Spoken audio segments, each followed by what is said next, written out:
Hello there, YouTube. Devin here again, and I have something special for you here today for all of you people that really like boots, or people that really like Sweden or Finland, really Scandinavia. What we have here is a pair of boots, but before we get into it, I am incredibly sorry for the delay in videos. I was going to put out a bunch a couple days ago. Had some account security hiccups and some more stuff like that, having to deal with YouTube's servers going down and stuff like that. And some things like that, but I got that sorted out. I was gonna upload videos this morning and stuff like that, but I had some stuff come up with some people quitting at work and stuff like that, and then I was gonna do it early in the afternoon. But even though where I live in a state that it snows every fucking year, people still panic like it's the end of the goddamn world, and some semi-truck drove his truck up another semi-truck's ass, and it took me about an hour and a half to go 5 miles, and about 20 minutes into it, I was just ready to suck start a pistol. So I'm really glad for you guys that commented on videos today. A lot of the one on the Veshmashok I put up earlier helped me get through the day today without having to suck start that pistol. So but what we have here for you is a pair of Swedish and Finnish mountain boots. Now, these were all made in Sweden, but you see them bought in large quantities during World War II and just after World War II by Finnish mountain troops because they were a very, very quality boot. Now, I got this pair completely unissued, brand spanking new, and it's an awesome pair of boots. Now, the reason I know they're brand new is because they are missing the hobnails. Also, they have absolutely no wear on the leather soles, as you can see. I wear a size 43. Well, actually, I wear a size 42 with just a regular sock in Swedish size. But in a 43 is how they were normally, you would normally want a size up. For the World War II era ones, because they were meant to fit multiple pairs of socks. So this way you can double it as a winter boot. You can wear it with a multiple pairs of socks and it'll still be comfortable. But the later ones, the ones that you see with the rubber soles and stuff like that, just order your regular size because that multiple socks thing was factored into the sizing. They're made out of a very heavily pebbled grain black leather, as you see with most Swedish boots of the time. They are very heavily overbuilt. Unlike most of the Swedish boots of the time, though, they do have triple leather outsoles to compensate for the to add some rigidity and stuff like that. These have almost no flex because they're mountain trooper boots.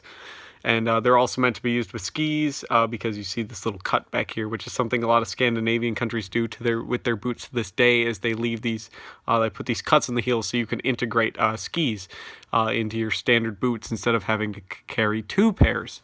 Another indication that this is a mountain boot is the top to toe lacing and the extra brace here. Which is going to prevent blowout and stuff like that and excess wear on your laces, as well as the vamp covers, which are on a lot of mountain boots of this era and eras pre and post after this model, which is going to help protect your foot while climbing and stuff like that. So these were used, never really used by Sweden in any wartime because Sweden didn't participate in any wartime when these were here, but they were sold in large numbers to Finland, who desperately needed them to fight the Russians through World War II and the Winter War.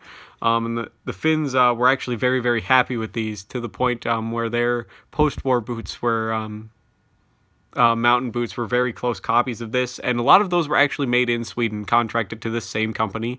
Now, the company that made these is right here on the soles, and they made the rubber heels were made by Tretorn there, as you could say, made in Sweden. So just the rubber heel was made by Tretorn. The rest was made by this company right here.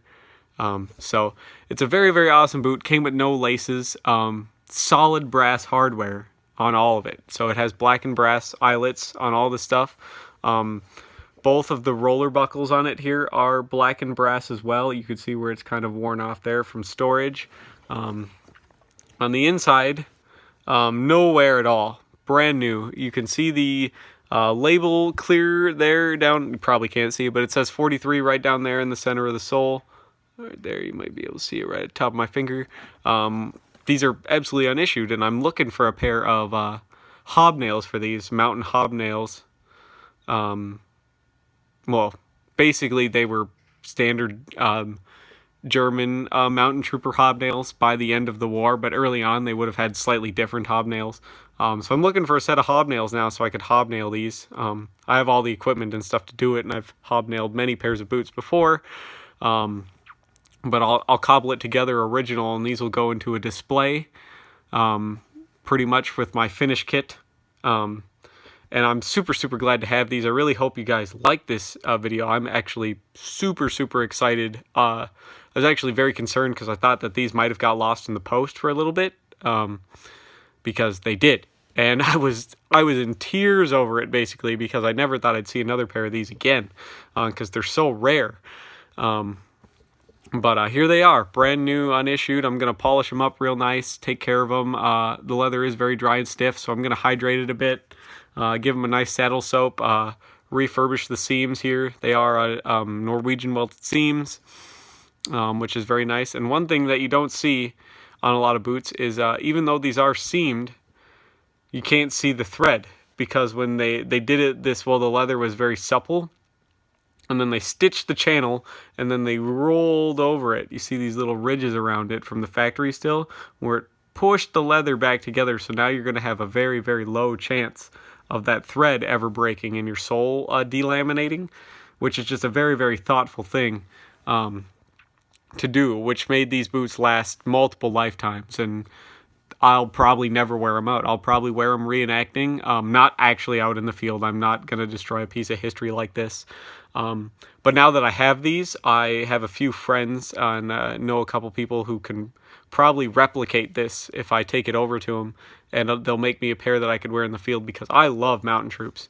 Mountain troops are just some of the least represented troops when it comes to historical reenacting and stuff like that, but some of the most popular, some of the most forgotten about, sorry, not very popular, but I love mountain troops.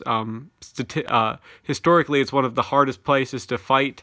It's the hardest places to the hardest place to resupply, the hardest place to fight, the hardest place to live, the hardest place to defend and attack is the mountains. And the specialized troops for those were basically special forces of their day, and a lot of countries still consider them basically a special force.